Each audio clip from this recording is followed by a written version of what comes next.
Football world descended on where else? Thibodaux over the weekend for the Manning Passing Academy. Jerit Roser was there covering for On3, part of the team over there at the Bengal Tiger. He gives us a little bit of time on the Jim's Firearms Hotline. Jerit, thanks for that time. How are you? Yeah, Hunt, I'm doing well, man. Appreciate you having me on. How you doing? I'm well. Let's chat some football. Give me a sense of the media presence down in Thibodaux. Obviously, Peyton and Eli and Archie have been doing this a long time, but now Arch is kind of like the headliner. What was it like down there? Yeah, it's crazy every year, and this is the 29th annual Manning Passing Academy. Just crazy to see Thibodaux become such a focal point for the entire football world, where you have, I don't know the number of the high school prospects out there, but it is extensive, the amount of fields and portion of that campus that they take up, and then the amount of top college quarterbacks who are in a lot of cases now NFL prospects like Arch and Garrett Nussmeier, Lenore Sellers, Cade Klubnik, and on down the list that are all out there. And then obviously Peyton, Archie, Eli, Cooper, all there, and media from everywhere. Particularly now that Arch has ascended the way he has, you have a heavy Texas media presence, and there's folks that come in to want to have the summer opportunity. You know, if they're covering Clemson, it's an opportunity to go see Cade Klubnik be available for media in the middle of the summer, and on down the list through some other big programs. And so it is packed for sure, and kind of from every angle. Let's talk about Garrett Nussmeier. I know that you were part of the media assembly there that got a chance to chat with him. It doesn't sound like LSU's running from many expectations entering this football season. Is that fair to say? Yeah, I mean, Garrett talked about this being the most talented roster potentially that he's been a part of, but they're kind of trying to strike a little bit of a balance, because they haven't shied away from talking about big expectations in recent years either, where, I mean, they've told us in the preseasons that they want to go compete for national championships. But Garrett, as he explained the talent level and the potential that he thinks the roster has, he also said that they've tried to kind of pump the brakes heading into the season on talking about that big picture quite as much, because obviously they've come out of the gates and lost 5 straight openers, and so they're trying to be a little bit more focused on, let's be 1-0, let's win this week, and know that there are big goals, big things they hope to accomplish, over the course of the season, but they want to kind of take it, bite-sized steps now to get there. Yeah, that's certainly a change in mentality, I guess. Is there anything specific that they're doing or talking about as far as getting off to a better start? I believe Nuss, as I was walking his direction, mentioned something about things being posted around the facility, but I only kind of caught part of that. But essentially just keeping in the players' minds that, as high of expectations as there are for the LSU football program, that they've stumbled out of the gates these recent years.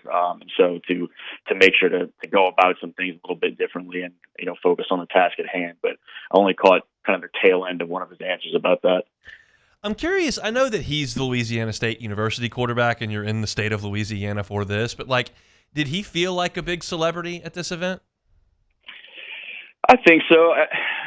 I think Nuss handles a lot of that really well too. He's just wired in a way that it doesn't overwhelm him, and it's part of why he's so successful on the field and being the face of a program is that he's, as much attention as he has on him at any time, he seems really comfortable in his own skin with it. You see the way that he handles some of the big media scrums after games and all those things, and just kind of focus on saying what he has to say and getting his answer across. He and Arch, in particular, as great of quarterbacks as there were on hand among the college guys that were helping as counselors, they were the headliners of that group. And it was interesting to watch just the crowds immediately as the Peyton, Eli, Archie portion kind of wound down, rushing and seeing who was gathering around Nuss, who was gathering around Arch, who were, they were just a couple stations down from one another. They both drew big crowds, kept big crowds throughout. But Nuss had a kind of funny story about those two going to a Walmart to pick up some stuff for the camp, and Arch getting recognized by a young kid and Nuss not getting recognized, and how it was sort of a weird and funny moment. And he felt like the first time that anything like that has happened to him in Louisiana, where someone else kind of overshadowed him, because usually all those kids are gathering around Nuss, and he kind of got overshadowed in at least that moment for that kid by Arch. It's going to be wild to see how Arch meets this celebrity when he actually gets his chance to play on the field. Another quarterback he got a chance to see down there was Cade Klubnik, who LSU will see on Labor Day weekend.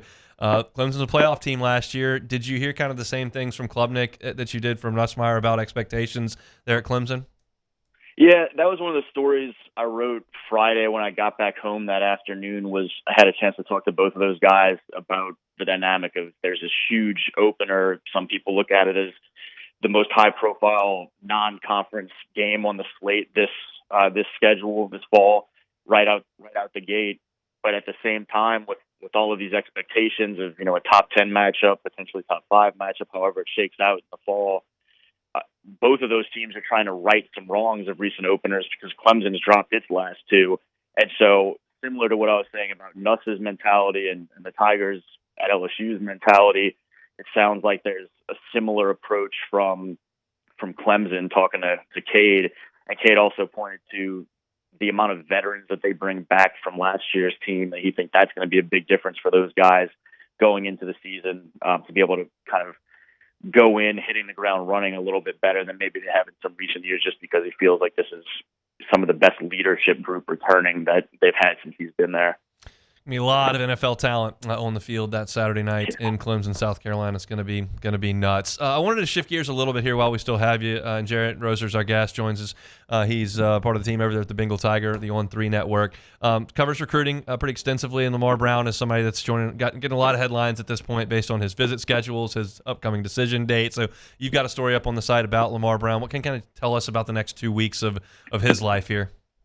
Yeah, he's scheduled to make his commitment announcement on July 10th. Was originally looking at the 4th of July, but pushed it back a couple months ago, I guess, changing the timeline for himself. But he's wrapped up all of his official visits and is kind of in deliberation mode. When we talked on Wednesday, he said, it could be this weekend that he woke up and just kind of knew he wanted some time to talk with his family and figure it out. But the sense around Lamar has been for a while that LSU and Texas A&M in particular are in quite a slugfest, and that, different days, it seems like he may lean a little bit more one way or a little bit more the other on the next day. And so I think there are a lot of folks, not only in both fan bases, but on both staffs, who are kind of waiting with a little bit of bated breath, waiting to hear some clarity to the situation, because I know he's got some great opportunities at both, some great relationships at both. His final OV was to LSU, which, obviously a week and a half ago or whatever it was, there was some uncertainty. Was he going to make it there for that weekend or not? He went, said he was really happy he did. They gave him a great sense that could be a good fit, a good home for him. And he heard quite a bit from the staff, as well as guys like Keelan Moses that signed in 25 or fellow commits like Richard Anderson. 26 prospects who are now committed in Richard Anderson. And so I think what I've been told for a while with Lamar from both sides is if someone's overly confident that it's LSU, they're probably wrong, because there's no reason to be overly confident one way or the other. If someone's overly confident that it's A&M, they're probably wrong right now, because it's just too soon to know definitively. But it's been an interesting recruiting process, to say the least. He's got one hell of a spotlight on everything that he does, and it's been interesting for him to navigate a little bit at times too, where I think he's kind of ready to be done with it. Any sense of what the lure is from Texas A&M? I mean, obviously there are some obvious things, but has he spoken about anything that specifically stands out about Texas A&M? Yeah, I think there was a stretch where he really felt like they did a much better job prioritizing him in a lot of ways. And I think it's gone a little bit under the radar. It certainly was under the radar at one point, just sort of the rapport that he had with several members of that staff and the amount of trips that he was taking out there. And, we're not talking about OVs, obviously, where it's the bill is footed or whatnot. We're talking about him picking up and deciding he's heading out there on a given weekend. And I think he's been to Texas A&M probably 10 times during the school year or something along those lines. It's a place that he's felt really comfortable.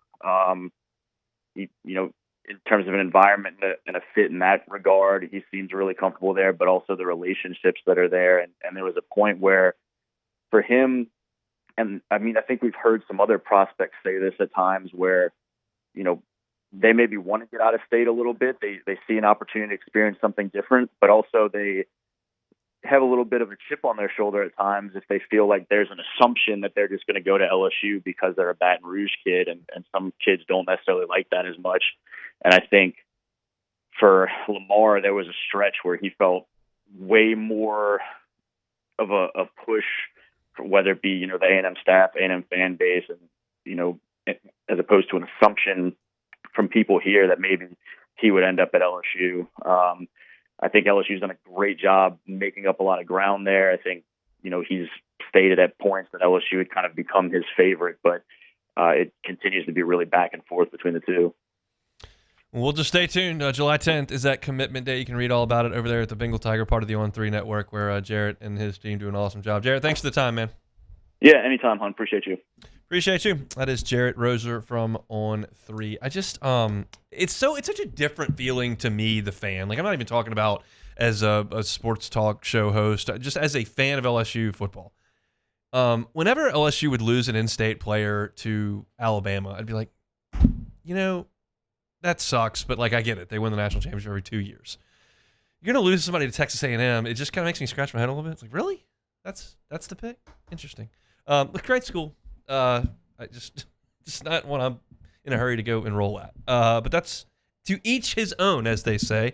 I think it's awesome when kids from Houston pick LSU over Texas A&M. So just a lot of bias, a lot of purple and gold glasses in that. But we'll see what Lamar Brown decides to do. Just feels like the air around it has some Aggie maroon to it. But we'll see. There's a lot of time to go before you sign on the dotted line on National Signing Day in December. I know that LSU would love to get Lamar Brown in the class. Hey, thanks for watching Hunt on LSU. Before you get out of here, do us a couple of favors. Hit that like button, leave your comments below, and subscribe to the channel for all your Fighting Tiger football talk. See you next time.